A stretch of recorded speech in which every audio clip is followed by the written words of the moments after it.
நம்மளுக்கு அது மனசு பயங்கரமாக ஹர்ட் ஆகும். அதுக்கப்புறம் அப்போதான் முடிவு பண்ணேன், நம்ம தெரிஞ்ச க்ளோஸ் சர்க்கிள்கிட்ட மட்டும்தான் நம்ம சிரித்து பேசணும். நம்ம தெரியாத எந்த ஒரு தேர்ட் பர்சன் கிட்டேயுமே அவ்வளவா சிரித்து பேசவே கூடாது. அவங்க கேட்குறதுக்கு ரெஸ்பான்ஸ் பண்ணணும், அவங்கள ரெஸ்பெக்ட் பண்ணணும்.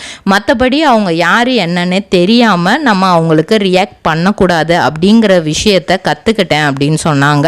அது மட்டும் இல்லாமல் இப்போ 2024 ஸ்டார் ஷவர்னா அப்படிங்கிற சேனலில் லக்ஷ்மி டிஃபன் ரூம் அப்படிங்கிற ஒரு சீரியல் கொண்டு வந்தாங்க. இதில் எப்படி கேரக்டர் அப்படின்னு பார்த்தோன்னா, ரோல் இவங்களுக்கு கொடுத்துருந்தது நல்லா படிக்கிற ஒரு பொண்ணு, அதாவது அகாடமிலே ஃபஸ்ட்டு, அவங்க ஸ்கூல்லே ஃபஸ்ட்டு. நெக்ஸ்ட்டு காலேஜ் லெவலில் என்ன பண்ணலாம், பாக்கு மட்டை தயாரிக்கும் மிஷின் கிடைக்கும். அதற்கான ரா மெட்டீரியல்ஸையும் வருடம் முழுதும் நாங்களே சப்ளை செய்து வருகிறோம். நீங்கள் செய்யும் தட்டுகளை நாங்களே எடுத்துக்கொள்கிறோம்.